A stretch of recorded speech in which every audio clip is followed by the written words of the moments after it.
Hello everyone. इस video में हम डिस्कस करने जा रहे हैं डायमेंशनल फार्मूला की जो है second application, derive physical relation using dimensional analysis. और जो स्टेटमेंट में है वो कह सकते हैं by using method of dimensions. तो हमारी जो फर्स्ट जो है एग्जांपल, हम इजी एग्जांपल लेके चलते हैं। इसमें क्या होएगा कि हमें जब हमने फाइंड आउट करना है relation by using dimensional formulas, तो हमें वहाँ पे स्टेटमेंट में गिवन होएगा कि ये वाली क्वांटिटी है वो इन फैक्टर्स पे डिपेंड कर रही है। तो आपने इस क्वांटिटी के लिए फिजिकल रिलेशन जो है वो फाइंड आउट करना है डायमेंशनल फार्मूलाज यूज़ करके।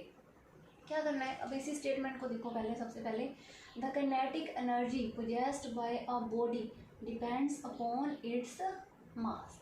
मतलब क्या है, काइनेटिक एनर्जी डिपेंड कर रही है किस पे। फर्स्ट जो है, फर्स्ट फैक्टर है मास m, सेकेंड फैक्टर है स्पीड v। और उन्होंने कहा है कि find expression for kinetic energy by using method of dimensions. हमने काइनेटिक एनर्जी के लिए एक्सप्रेशन फाइंड आउट करना है। देखो हमें स्टार्टिंग में पता चल गया कि कौन सी क्वांटिटी किन पे डिपेंड कर रही है, काइनेटिक एनर्जी डिपेंड कर रही है। तो हमें फॉर्मूला भी उसी के लिए फाइंड आउट करना है। तो एंड में उन्होंने पूछा भी हमसे यही है। सबसे पहले हमने इसी चीज़ पे ध्यान रखना है कि कौन सी क्वांटिटी किन फैक्टर्स पे डिपेंड कर रही है। अब काइनेटिक एनर्जी है तो हम एनर्जी के लिए लिख सकते हैं ई।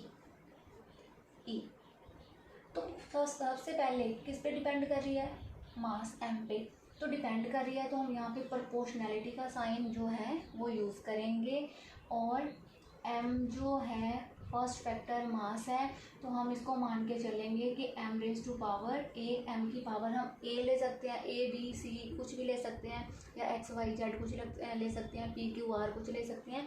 पर वो वाली क्वांटिटी इनमें से कहीं भी ना हो कि वो वाला जो है, जैसे m है m n नहीं यूज़ कर सकते क्योंकि वो नीचे भी आ जाएगा। तो हमने ये भी देख के चलना है कि वो वाली क्वांटिटी को हम यहाँ पे रिप्रेजेंट ना कर रहे हो उस लेटर से, उस अल्फ़ाबेट से।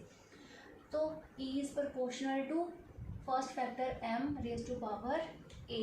तो हम इसे लेके चलते हैं इक्वेशन नंबर 1। सेकंड जो है एनर्जी, वो डिपेंड कर रही है स्पीड पे। तो स्पीड इज़ v।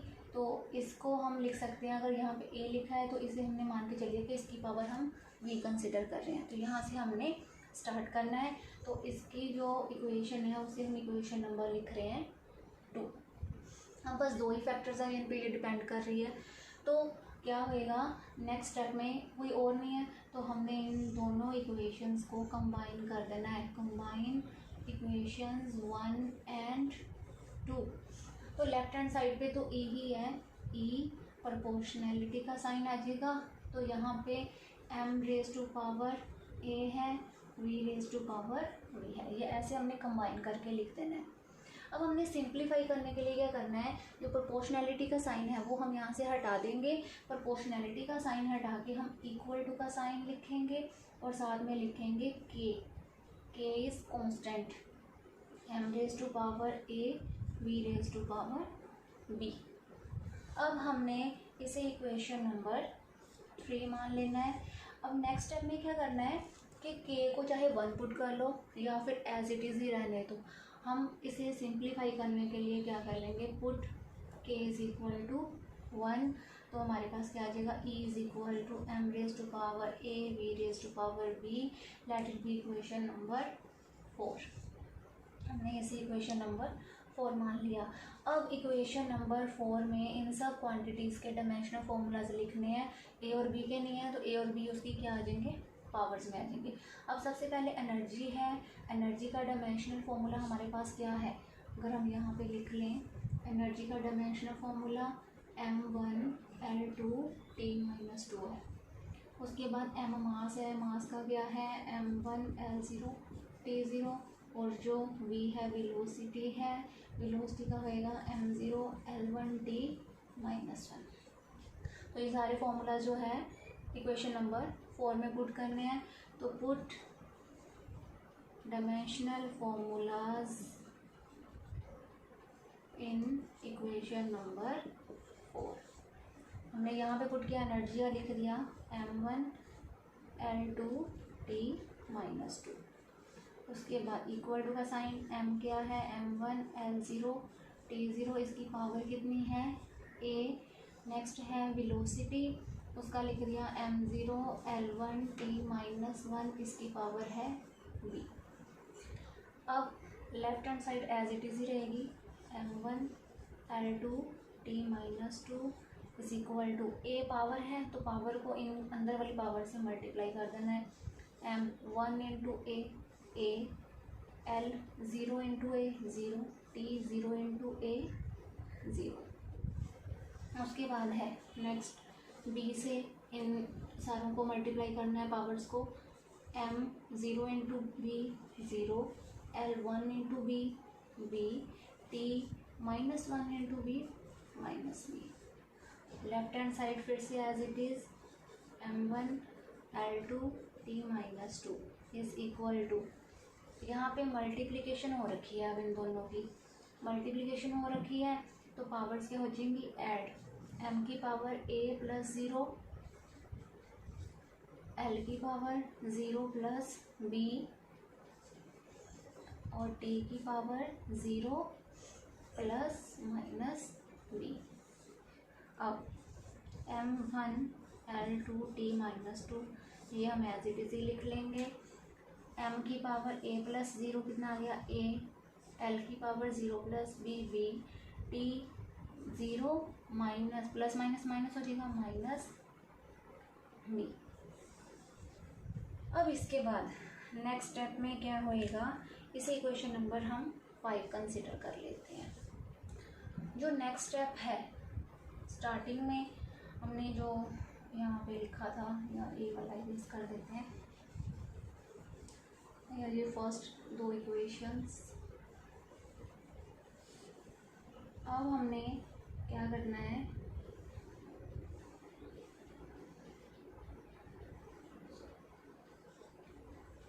इक्वेट करना है दोनों साइड की पावर्स को, दोनों साइड की पावर्स, m की पावर जैसे a है इधर, m की पावर 1 है, equating dimensions on both sides. तो m की पावर a है, m की पावर इधर 1 है, तो इक्वेट कर देना है हमने, ठीक है। और उसके बाद b इधर b है, l की पावर इधर कितनी है 2, तो इसको इक्वेट कर देना है। उसके बाद थर्ड जो है माइनस b है -2 है, हमने तो a और b की वैल्यू कैलकुलेट करनी है। अब a और b की वैल्यू कैलकुलेट करके हमने इक्वेशन नंबर 4 में पुट करनी है। तो क्या होएगा, equating next step, equating powers on both sides in equation number 5। तो क्या आ जाएगा, m की पावर इधर a है, मतलब a इज इक्वल टू, इधर m की पावर कितनी है 1, तो ये आ गई। पहले हमने इस इक्वेशन नंबर 6 लिख लेना है। उसके बाद l की पावर इधर कितनी है b, l की पावर इधर कितनी है 2, इसे हमने इक्वेशन नंबर लिख लिया 7। उसके बाद इधर कितना है -1, इधर t की पावर कितनी है -2, तो यहाँ पे इसे हमने इक्वेशन नंबर ये लिख लिया, ये माइनस माइनस जो है वो कैंसिल हो गए। अब हमने इन इक्वेशन से देखना है कि हमें a और b और c मतलब जो भी होता है उनकी वैल्यूज़ हमें मिल गई। अगर नहीं है तो हमें मैथ में जैसे हम सोल्व करते हैं और b की x और y की वैल्यू फाइंड आउट करो तो हमें वैसे कैलकुलेट करनी पड़नी थी। अब यहाँ पे हमें डायरेक्ट मिल गई है, कितनी आई वैल्यू है इसकी, a की आ गई 1, b की आ गई 2, हमें डायरेक्ट इनकी वैल्यूज़ मिल गई है। तो हमने अब a और b की जो वैल्यू है इक्वेशन नंबर 4 में पुट करनी है। तो हम यहाँ पे लिख रहे हैं कि put value of a and b in equation number 4। तो क्या आ जाएगा, e is equal to m raise to power a की जगह आ गया 1, b रेज टू पावर 2, तो 1 चाहे लिखो चाहे ना लिखो, e इज इक्वल टू क्या आ गया mv²। ये आ गया हमारे पास काइनेटिक एनर्जी का फॉर्मूला, कितना आ गया mv²। तो अब क्या है, जो हमने k लिया था k को 1/2 कर दो, k is equal to 1/2 mv²। तो इक्वेशन नंबर 3 में भी पुट कर सकते हैं। तो k की वैल्यू हमने कितनी ले ली, हाफ mv², ठीक है। तो हमारे पास अब नेक्स्ट जो है सेकंड एग्जांपल स्टेटमेंट है सेकेंड एग्जाम्पल की, the force acting on a body depends upon. अब फिर से वही कि कौन सी क्वांटिटी किस पे डिपेंड कर रही है, फोर्स जो है वो डिपेंड कर रही है। इट मीन्स हमें फोर्स का फॉर्मूला कैलकुलेट करना होगा, फोर्स का फॉर्मूला फाइंड आउट करना पड़ेगा, ठीक है। बाकी आगे हम देख लेते हैं कि हमें क्या फाइंड आउट करना है। The force acting on a body depends upon, किस पे डिपेंड कर रही है, फर्स्ट फैक्टर आ गया mass of body. Second factor कौन सा है, एक्सेलेरेशन ऑफ बॉडी, मैंने शॉर्ट फॉर्म में यहाँ पे इतना लिख दिया, एक्सेलेरेशन ऑफ बॉडी ए। अब उन्होंने क्या पूछा है कि find expression of force F, वही कि फोर्स डिपेंड करिए, इट मीन्स हमें एक्सप्रेशन किसका फाइंड आउट करना है, फोर्स का ही फाइंड आउट करना है, F using method of dimensions. अब वही ये हमने स्टार्टिंग में क्या लिखना है कि कौन सी क्वांटिटी किस पे डिपेंड कर रही है। सबसे पहले हम लिखेंगे कि एफ जो है किस पे डिपेंड कर रहा है, प्रोपोर्शनलिटी का साइन आ गया। फर्स्ट फैक्टर क्या था, एम, इसकी पावर हम क्या लिखेंगे, पहले हमने ए भी लिखी थी। अब यहाँ पे एक्सेलेरेशन ए है तो हम यहाँ पे ए नहीं लिख सकते, तो हम क्या लिखेंगे, x, proportional to m raise to power x, let it be equation number 1। उसके बाद सेकंड जो है, सेकंड फैक्टर किस पे डिपेंड कर रही है, एक्सेलेरेशन पे, उसकी पावर हमने वाई कंसिडर कर ली, तो इसे हमने इक्वेशन नंबर लिख लिया 2। अब हमें नेक्स्ट स्टेप में क्या करना है, इन दोनों इक्वेशंस को कंबाइन करना है।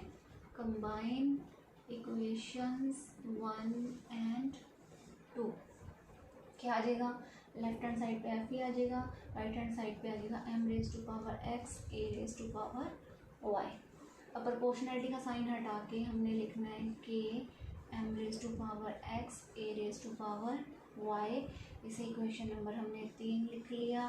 अब put k is equal to 1 in equation 3, तो क्या आ जाएगा, F is equal to m raise to power x a raise to power y, let it be equation number 4। हमने इसे इक्वेशन नंबर 4 लिख लिया। अब हमने इसके डायमेंशनल फार्मूलाज लिखने हैं। सबसे पहले फोर्स का डायमेंशनल फार्मूला क्या है, m1 l1 t माइनस 2। उसके बाद m का क्या है, m का है m1 l0 t0। उसके बाद a का क्या है, a का डायमेंशनल फार्मूला है m0 l1 t minus 2। Put all this dimensional formulas in equation number 4। हमने इक्वेशन 4 में पुट कर देने हैं, तो क्या आ जाएगा, लेफ्ट हैंड साइड पे m1 l1 t minus 2 is equal to m1 l0 t0 x, acceleration m0 l1 t minus 2 इसकी पावर y। अब again left hand side as it is ही लिख ली हमने, और राइट हैंड साइड पे power जो है अंदर मल्टीप्लाई करनी है अंदर वाली पावर से, m1 into x x, l0 into x 0, t0 into x 0। Similarly यहाँ पे m0 into y 0, l1 into y y, t minus 2 into y minus 2y। अब क्या करना है, पावर्स हमने प्लस करनी है क्योंकि इधर मल्टीप्लिकेशन हो रखी है। लेफ्ट हैंड साइड हमने एज इट इज लिख लिया, m1 l1 t minus 2 is equal to m raise to power x plus 0, फिर उसके बाद l की पावर 0 प्लस y, t की पावर 0 प्लस माइनस 2y। हमने क्लोज कर दिया ब्रैकेट। अब इसके बाद नेक्स्ट स्टेप में क्या होएगा, m1 l1 t माइनस 2, ये हमने लिख लिया। इक्वेट करना है हमने, m की पावर क्या होगी x, l की पावर क्या होगी y, t की पावर क्या होगी 0 plus minus minus minus 2y। अब इसे इक्वेशन नंबर हमने लिख लिया 5। अब हमने क्या करना है, सिमिलरली इक्वेट करनी है दोनों साइड्स की power. Equating powers of m l t on both sides, क्या आ जाएगा, यहाँ पे m की पावर x है, इधर कितनी है 1, तो x इज इक्वल टू 1। उसके बाद y, इधर l की पावर y है, इधर l की पावर 1 है, तो वो हमने लिख लिया। इधर t जो है इसकी माइनस 2y है, इधर माइनस 2 है तो हमने लिख लिया। अब क्या करना है, ये जो है माइनस माइनस कैंसिल हो गया, 2 से 2 कैंसिल हो गया, तो यहाँ भी y इज इक्वल टू 1 बचेगा। इसे हमने इक्वेशन नंबर 6 लिख लिया, इसे इक्वेशन नंबर 7 लिख लिया, इसे इक्वेशन नंबर 8 लिख लिया। अब क्या करना है, हमें तो एक्स वाई की वैल्यू चाहिए थी, बस एक एक्स की एक वाई की, और कोई है नहीं। तो एक्स की वैल्यू हमें यहाँ डायरेक्ट पता चल गई, वाई की भी इधर ही डायरेक्ट पता चल गई, हमें कुछ सॉल्व करने की ज़रूरत नहीं है। तो एक्स और वाई की वैल्यू जो है हमने इक्वेशन नंबर 4 में पुट करनी है यहाँ पे। तो क्या हो जाएगा, तो ये वाला फॉर्मूला हम अब लिखेंगे, f is equal to m raise to power x है 1, y sorry a raise to power y है, तो a रेज टू पावर 1, तो 1 हटा दो आप, उसे लिखने की ज़रूरत नहीं है। तो f इज इक्वल टू हमारे पास क्या आ गया, ma which is formula for force, और इसका फॉर्मूला मास इनटू एक्सेलरेशन है। चाहे अगर हम k को 1 ना पुट करें, हम यहाँ पे इस थर्ड इक्वेशन में भी पुट कर सकते हैं डायरेक्ट। तो फिर क्या आ जाएगा, अगर हम डायरेक्ट इस इक्वेशन में पुट करें, f is equal to k m raise to power 1 a raise to power 1 मतलब k m a। हम लास्ट में भी k को कांस्टेंट अकॉर्डिंगली, जैसे हमने लास्ट जो है एग्जांपल में किया था कि हमने डायरेक्ट पहले यहाँ पुट कर दिया, लेकिन हम इस इक्वेशन में पुट कर सकते थे, वहाँ पे तो k को बाद में हाफ पुट कर सकते थे, क्योंकि काइनेटिक एनर्जी होती है हाफ mv² होती है, तो हमने पहले 1 पुट कर दिया मिस्टेकनली। तो यहाँ पे हम क्या कर सकते हैं, यहाँ भी पुट कर सकते हैं तो भी हमारा सही है, अगर यहाँ पुट कर दे तो भी हमारा सही है, बट अकॉर्डिंगली अगर हमें कहीं कांस्टेंट की ज़रूरत हो तो हम यहाँ पे पुट कर सकते हैं, और एंड में k की वैल्यू हम उसके अकॉर्डिंग, उस फॉर्मूला के अकॉर्डिंग दे सकते हैं। तो ये हमारी सेकेंड एग्जाम्पल थी। अब हमारे पास जो नेक्स्ट एग्जाम्पल है, obtain an expression for centripetal force F। उन्होंने पहले बोल दिया कि हमें किसके लिए एक्सप्रेशन फाइंड आउट करना है, सेंट्रीपिटल फोर्स F के लिए, on a particle of mass m। अब कौन सा है पार्टिकल, मास उसका क्या है m है, मतलब फर्स्ट फैक्टर जो हो गया वो m हो गया, moving with velocity v, second factor क्या हो गया v, in a circle of radius r, तो रेडियस थर्ड फैक्टर हो गया r। पहले हम 2 फैक्टर्स पे मतलब कैलकुलेट करते थे, अब क्या करना है, हमने 3 फैक्टर्स से फाइंड आउट करना है। Then prove dimensionally f is equal to m v square upon r। उन्होंने अब हमें फार्मूला ना डायरेक्ट ही दे दिया कि एंड में हमारा ये वाला फार्मूला ना चाहिए, हमें प्रूव करना है, कैलकुलेट हमने उसी को करना है, हमने ये वाला नहीं देखना। तो हमने स्टार्टिंग से देखना है, हमने अपने आप कैलकुलेट करना है, एंड में हमारे पास ये वाला फार्मूला आना चाहिए। तो हम स्टार्ट करते हैं। सबसे पहले f जो है फर्स्ट फैक्टर किस पे डिपेंड कर रहा है, acting on a particle of mass m। तो यहाँ पे देखो हम a b c भी ले सकते हैं, एक्स वाई जेड भी ले सकते हैं, हम एक्स वाई जेड ही लेके चलते हैं, f raise to m raise to power x. तो इसकी एग्जाम जो है फर्स्ट इक्वेशन हम इसे मान लेते हैं। सेकंड जो है F is proportional to, second factor है V raise to power Y, ये होगी हमारे पास इक्वेशन नंबर 2। नेक्स्ट एफ जो है किस पे डिपेंड कर रही है, आर पे, तो वो वाली होगी हमारी इक्वेशन नंबर 3।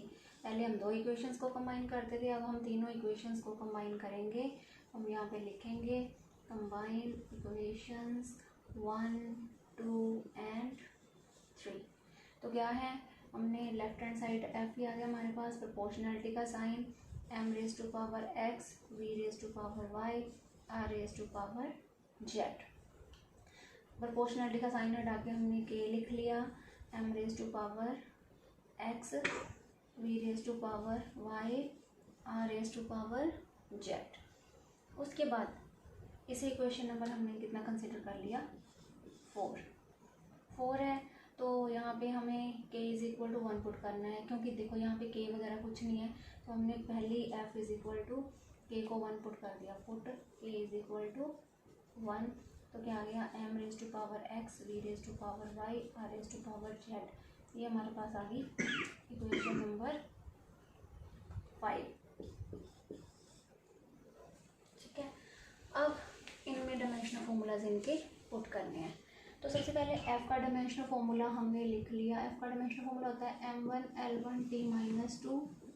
उसके बाद m का है m1l0t0।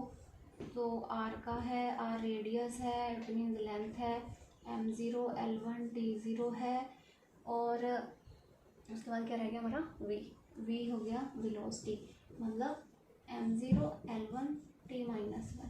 बस हमने ना इस बात का ध्यान रखना है कि कहीं भी कोई भी पावर एक्स्ट्रा या कम ना हो, क्योंकि जैसे हम यहाँ पे पुट करेंगे तो कैलकुलेशन पूरी होनी है, कैलकुलेशन के हिसाब से वैल्यूज़ आएंगी जो हमने यहाँ पे पुट करनी है। अगर थोड़ी सी भी गलती होगी तो हमारा क्या होएगा, पूरे का पूरा न्यूमेरिकल सोल्व किया हुआ गलत हो जाएगा, हमें दोबारा सोल्व करना पड़ेगा।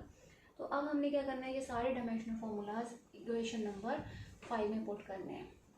तो पुट करें, लेफ्ट हैंड साइड पे f क्या आ जाएगा, m1 l1 t-2, ठीक है। m क्या है, मास m1 l0 t0, इसकी पावर x है। उसके बाद v वेलोसिटी है m0 l1 t-1, इसकी पावर y है। r हो गया हमारे पास लेंथ m0 l1 t0, मतलब रेडियस था, इसकी पावर होगी z। अब हमें पता है कि हमने पहले पावर सोल्व करनी है, पावर को अंदर मल्टीप्लाई करना है दूसरी पावर से, left hand side as it is ही क्या आ गया, m raise to power 1 into x l, यहाँ पे 0 है, 0 को किसी चीज़ से मल्टीप्लाई करो 0 ही रहता है, 0 इंटू एक्स 0 t 0। उसके बाद m की पावर 0 है, 0 into y 0, l 1 into y y, t minus 1 into y minus y. उसके बाद तीसरा m 0 into z z, l 1 sorry 0, l 1 into z z, t 0 into z 0। अब हमने क्या करना है, इन तीनों की मल्टीप्लिकेशन है, इनकी पावर्स ऐड करनी है, लेफ्ट हैंड साइड हमने एज इट इज लिख लेना है। m raise to power x है, यहाँ पे 0 है, यहाँ पे 0 है, तो x प्लस 0 कितना आ गया x, l 0 plus y plus z, मतलब आ गया y प्लस जेड, t की पावर 0 माइनस वाई प्लस 0, मतलब माइनस वाई। अब हमने इसे क्या करना है, इक्वेट करना है, इसे हम इक्वेशन नंबर 6 कंसिडर कर लेते हैं, या फिर यहाँ पे लिख सकते हैं कि इक्वेटिंग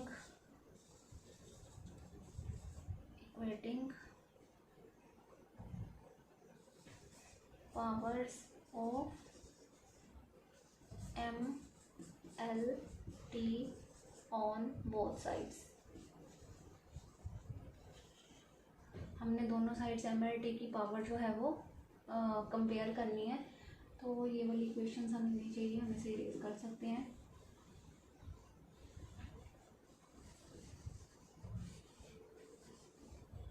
अब हमने यहाँ पे फर्स्ट m की पावर क्या है x, x इधर क्या है 1, तो हमने लिख लिया x is equal to 1। l की पावर है y प्लस जेड, l की पावर क्या है 1, तो y plus Z is equal to आ गया 1। उसके बाद t इधर माइनस वाई है, इधर -2 है, तो minus y is equal to -2। अब हमें यहाँ पे 3 क्वांटिटीज़ जो है वो फाइंड आउट करनी है। हमने इसे इक्वेशन नंबर दे दिया 6, इक्वेशन नंबर 7, इक्वेशन नंबर 8। तो एक्स वाई जेड ही हमें चाहिए, एक्स की वैल्यू हमें डायरेक्टली पता चल गई। अब यहाँ से देखें तो ये माइनस माइनस कैंसिल, तो y इज इक्वल टू क्या आ गया हमारे पास 2 आ गया, ये भी हमें डायरेक्ट वैल्यू पता चल गई। अब हमें सिर्फ z कैलकुलेट करना है, तो 6 और 8 तो यूज़ होगी, अब हमने 7 नंबर इक्वेशन यूज़ करके z की वैल्यू कैलकुलेट कर लेनी है, जैसे हम मैथमेटिक्स में करते हैं। तो क्या आ जाएगा, y की वैल्यू कितनी आ गई 2, तो 2 plus Z is equal to 1, तो इधर चला जाएगा, तो कितना आ जाएगा z is equal to 1 minus 2, z is equal to कितना आ जाएगा -1, तो z की वैल्यू भी हमारे पास कितनी आ गई -1। Put values of x, y and z in equation number 5। What value of x, y, z in equation number 5, we get f is equal to m raise to power x कितना है 1, उसके बाद v की power y कितना है 2, r की power z है -1, मतलब f is equal to m v square, -1 है नीचे जाके +1 हो जाएगा, तो ये वाला फॉर्मूला हमारे पास आ गया। तो यही हमने यहाँ पे प्रूव करना था, f is equal to m square upon r। अब हमारे पास फोर्थ एग्जाम्पल है, a body of mass m is moving in a circle of radius r। जो बॉडी है उसका मास m है, ठीक है, उसका जो रेडियस है वो सर्कुलर पाथ में मूव कर रही है, उसका रेडियस है r और उसकी एंगुलर वेलोसिटी है। अब सर्कुलर मोशन में लीनियर वेलोसिटी तो होएगी नहीं, एंगुलर वेलोसिटी होएगी।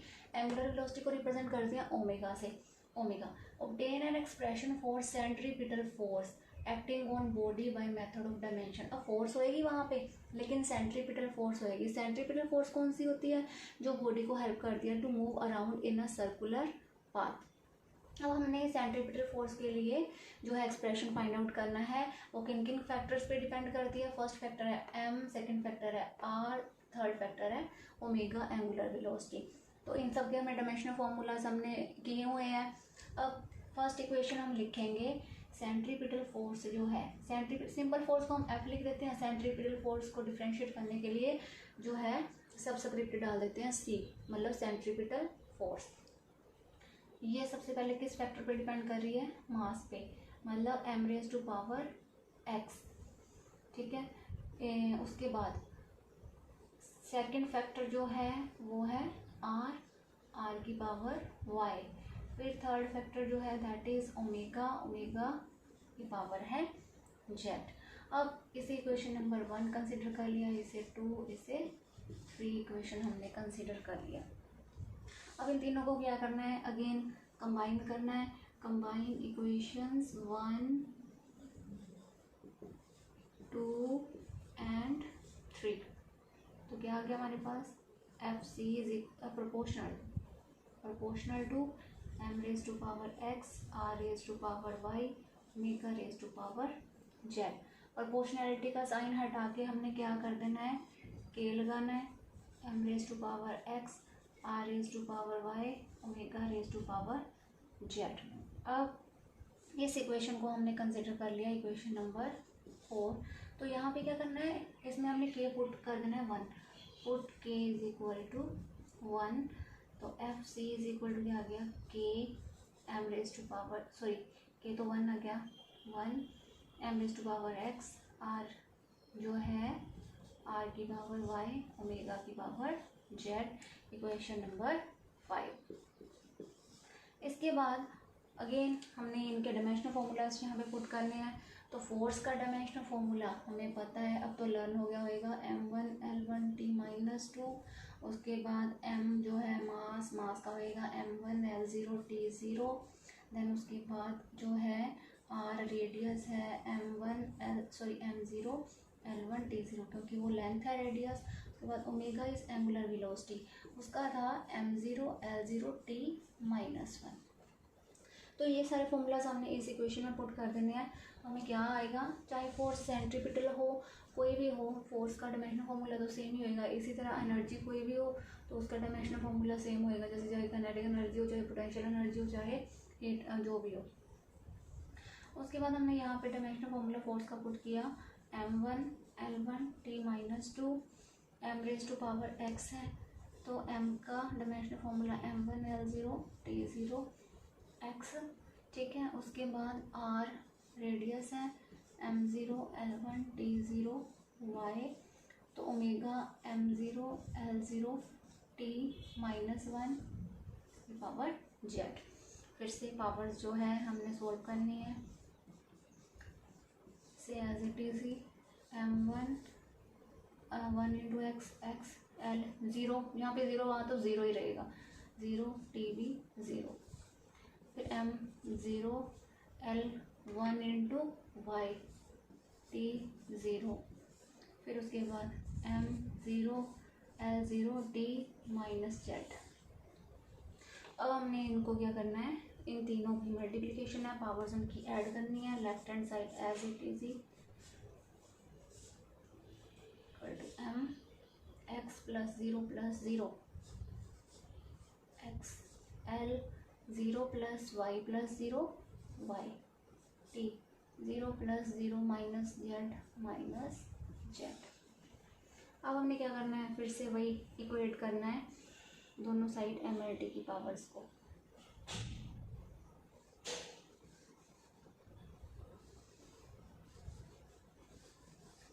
क्या आ आ जाएगा इक्वेट करके हमारे पास आएगा m की पावर, इधर x है इधर 1 है, यहाँ पे लिख देते हैं equating powers of MLT on both sides, x is equal to 1, उसके बाद y is equal to 1 minus z is equal to -2। ये इक्वेशन है 6, ये इक्वेशन है 7, ये इक्वेशन है 8। तो x इज इक्वल टू 1 आ गया, y इज इक्वल टू 1 आ गया, डायरेक्ट ही मिल गया हमें, ये कट गया तो z कितना बच गया, 2 बच गया। तो सारी जो पावर्स है हमने क्या करनी है, इक्वेशन नंबर 5 में पुट कर देनी है। 5FC कितना आ जाएगा, put x y z in equation 5। m raise to power x है, m मतलब 1 आ गया, उसके बाद r की पावर y है 1 आ गया, उसके बाद ओमेगा है, ओमेगा की वैल्यू z मतलब 2। तो 1 चाहे ना लिखो, FC is equal to MR omega square. ये हमारे पास आ गया सेंट्रीपिटल फोर्स का डायमेंशनल फॉर्मूला। अगर हमने यहाँ पे इस इक्वेशन में पुट करते तो यहाँ पे डायरेक्ट आ जाना था हमारे पास, अगर 4 में पुट कर दे तो 4 में पुट करके क्या आ जाना था, FC is equal to KMR omega square, तो ये वाला आ जाना था। तो बाद में भी हम K is equal to 1 put कर सकते हैं। तो ये हमारे पास हो गई सेकंड एप्लीकेशन की 4 एग्जांपल्स। तो ऐसे ही हमने क्या है सारे जो है सम न्यूमेरिकल्स सोल्व कर सकते हैं। अब एक इम्पोर्टेंट न्यूमेरिकल है, ये वो मैं यहाँ पे आपको बता देती हूँ कि वहाँ पे हमें प्रूव करने आ जाता है कि डायमेंशनली प्रूव करो lambda is proportional to h upon m v, जैसे पीछे आया था कि f is equal to m v square upon r. Similarly हम इसे ड्राइव कर सकते हैं। तो लैम्डा जो है वो वेवलेंथ होएगा, वो इन फैक्टर्स पे डिपेंड करेगा। तो हमने ऐसे ही एक्स वाई जेड जो है कैलकुलेट करके उसके बाद एंड में पुट करके ये हमारे पास, बस हमने क्या करना है वहाँ पे प्रोपोर्शनलिटी का साइन लेना है, हमने उसे इक्वेशन नंबर दे देना है। तो इक्वेशन नंबर पुट करके डायरेक्ट हमारे पास ये वाला जो है रिलेशन वो हम प्रूव कर सकते हैं। तो अब हमने थर्ड एप्लीकेशन करनी है। थर्ड एप्लीकेशन में होएगा कि convert one type of units into another by using dimensional method. वो हम अपनी नेक्स्ट वीडियो में करेंगे। Thank you.